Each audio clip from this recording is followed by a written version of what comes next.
What is up, YouTube tubers of the world? My name is Brad.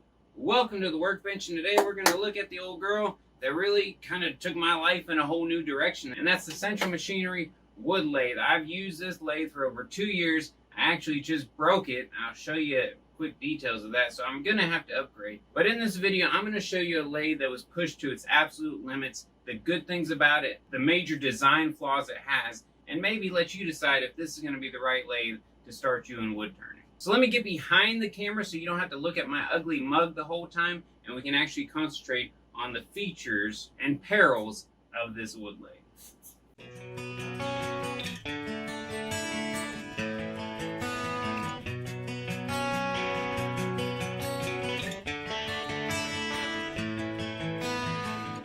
All right, I just wanted to kind of take a step back, and this is as far back as I can get in my little tiny shop here, and give you a kind of an overview. As you can see, this is highly modified.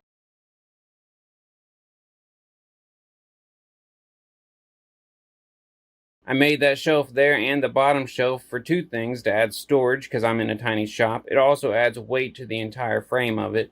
If you come down here, you'll see real close, I had to lift it up. That's about 4 inches of lift I put on there, and some rubber on the bottom, and I'm about 6'2", 6'3"-ish. So if you're around 5'10", 5'11", this lathe should probably come at the height you need. Any taller, any shorter, you might have to make some adjustments. Now this is listed as a 12 by 33.5 or something inch lathe, which is saying that you have 12 inches of swing. That's the diameter of a bowl you could turn, and 33.5 inches of travel. I actually haven't maxed that out. And the footprint you'll need, basically the amount of space it truly takes up, is approximately 5 foot by 24 inches deep. And of course, whatever tall, that's usually not an issue in most shops. And that's if you add this little outboard extension here, which is really nothing more than a nice little table. Because I definitely wouldn't trust spinning this thing around. I actually tried to once, and it was just a shit show. Take a quick look at the stats of it. So your speeds, this is a Reeves drive, which means there's 2 pulleys that can get bigger and smaller inside. I'll take this cover off and kind of give you a better look at it later. But just know that your lowest speed you can go is 600, which is pretty fast for most bowls. And the fastest speed you can go is 2400. So, great spindle lathe, or great for spindle work. Not ideal for bowl turning, but doable. The base they give you here is just regular old cheap stamped steel. It works. It's flimsy. You need to beefing it up a little bit, in my opinion. Adding shelves like this definitely adds some rigidity to it. But of course, this isn't a high dollar tool. This is a budget tool. This is something that you would get if you're starting out, which I was. I purchased this lathe for $300 approximately about 2 years ago, only because I had a 25% off coupon. And you're really not going to see that. I think nowadays, or at the timing of this video, this lathe is selling for about $430 without any coupons or anything like that. So I think it's going to be best to start out by telling you the things I do like about this lathe, because that list is a lot shorter than the things I want to warn you about before you buy it.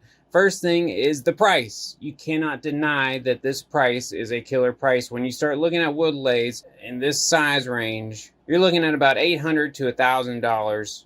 Average, I'd say, in this size range, have that full length bed. Now you can get some smaller lathes that may be better to start out, but those motors are so small. If you want to do any kind of bowl turning, you really need something a little bigger than the mini lathes they have out there. Because even the motor on this one here still struggles quite a bit, at least with the bowls I was turning. Some other features I like is that it does have a 1x8 TPI spindle with a Morse taper number 2.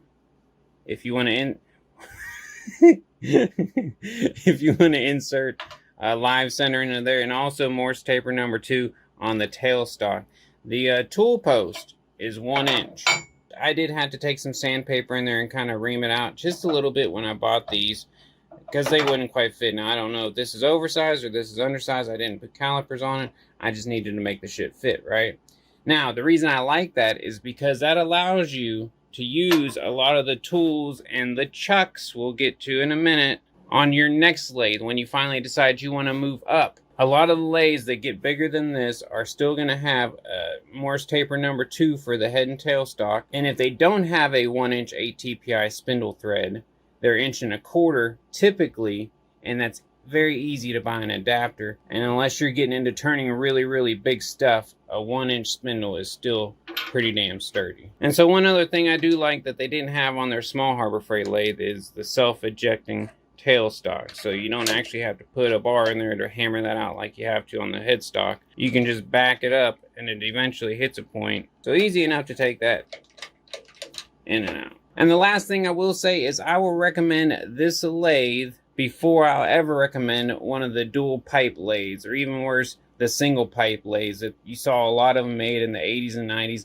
A lot of them are on the used market right now.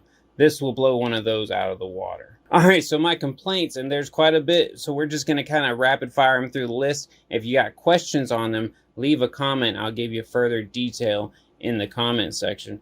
But centers, they don't line up, and they've never lined up. I've never been able to get them lined up. So let me show you what I have to do. All right, spur drive. We will bring the tailstock up, lock it in. All right, so I put a block of wood back there so you can see how off that is. That is terrible. That's probably over 1/8 of an inch, and that's looking at it from the side. We can look at it from above. We can see we're also off in that direction about 1/8 of an inch. So I've tried shimming the legs. I've reached out to more experienced turners, especially when I was first starting out, to figure out what I could do to remedy this. And I basically found nothing that worked, or nothing that at least lasted long term.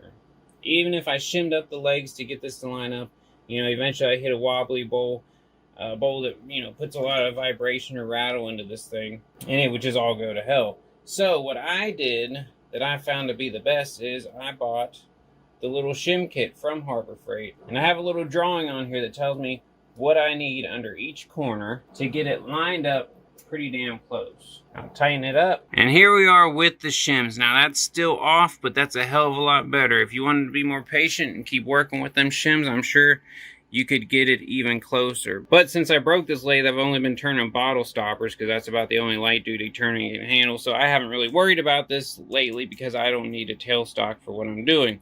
But like I said, you keep adding these shims under here and you can eventually find out how to get them lined up almost dead perfect. But again, you're always going to have to be checking this to see how they line up.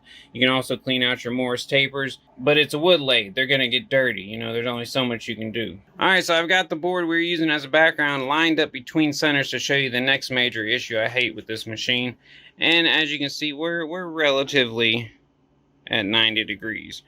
And right here, you can see the problem is, and you are so close to coming in right here and hitting this motor and its shrouding. Probably about 1/4 inch, maybe a little less, just eyeballing it. And you're gonna say, well, that's not a big deal, you're close, but you're not hitting it. But I can't tell you how many bowls I started out that I wanted to start out turning between centers because they were gonna be a live edge bowl, so I wanted to balance and move. And I had pieces of the bowl coming past here, and of course, they were hitting that. And so the big issue you have there is you have, you know, less than 4 inches before you start hitting that. So if you want to do a live edge bowl that extends past here, you're kind of limited to 8 inches or less because of this damn shrouding. I hate this design. So the best solution I found to fix this issue is you turn you a nice spacer, and you can turn this to a variety of lengths.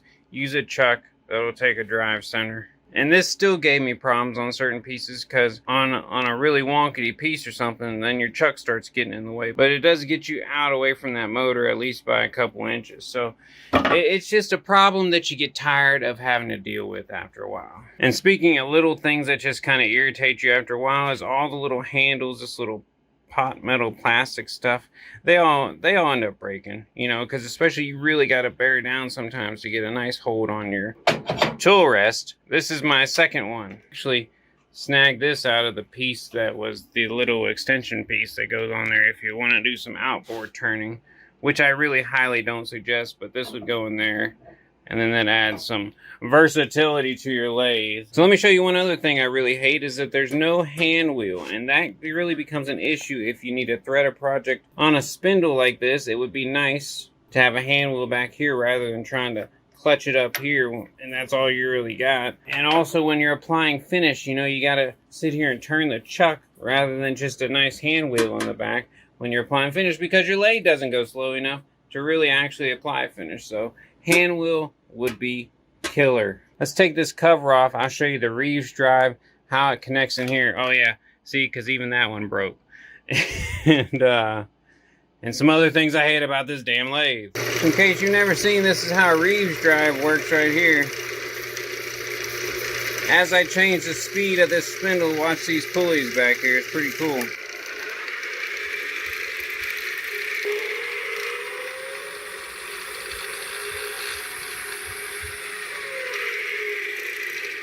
I've seen videos where people have an issue with these pulleys not changing size, but you know, you keep it well maintained, keep it blowing out, keep lubed up what needs to be lubed up with a dry lube, not WD-40, and no issues at all out of this Reeves drive. My only complaint about it is it doesn't go slower than 600, but that's all of these, so I guess that's just kind of a handicap of this kind of speed control system. Alright, so hopefully you can see down here, because I'm not removing this whole thing, I don't like y'all that much. This ring right here is like a dovetail, and it's shaped like that, and it's a ring, so it's a dovetail ring. I mean, there's no other way to say it. So there's a clamp like this on this side and the other side, and that's the only thing holding your headstock to this lathe. Is basically there's a rod with threads that you can put nuts on that go through there, and then it clamps down to that ring. That's the only thing keeping it. And if you go back to my one of my first wood turning videos, this actually loosened up on me over time and just started going fucking crazy.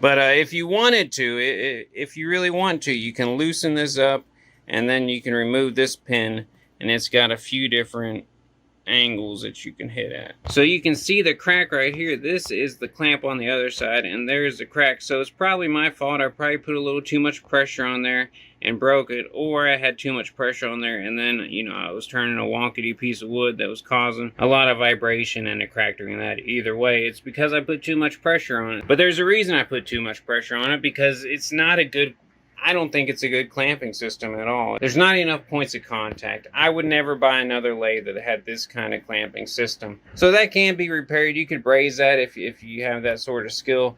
I myself, I'm not going to worry about it. I've been saving up to get a new lathe for a long time now, and I'm going to do that. So let me just break it down to you like this. If you're going to use this few and far between or for light duty stuff, go for it. It's worth the money. It'll do its job, and I've never had a customer ask me what kind of tool or what brand of tool I use to make any kind of product. Don't be ashamed that this is what you can afford to get you started and makes you money. That's all that matters. If you're going to be turning bowls, and especially odd-shaped bowls or big bowls or just odd-shaped objects, and you're going to have to be fighting a lot of vibrations and stuff, you're going to outgrow this lathe very, very quickly, like I did. I basically outgrew it within probably 6 to 8 months, and I've just had to make it work since then because I didn't have the money to buy a new one. Once the crack came along, whether it was my fault or not, doesn't matter. It's there. I need a new lathe. I'm going to go ahead and upgrade since I can now. So I hope all that information helps you in your buying decision. Either way, I think wood turning is a beautiful hobby. If you have any ounce of artistic fiber in your body, it might be worth giving wood turning a try. It's good for the soul, man. It's good for the soul. Anyways, until next time, hit that like button, hit that subscribe button. We'll holler at you next time. Peace! There it is.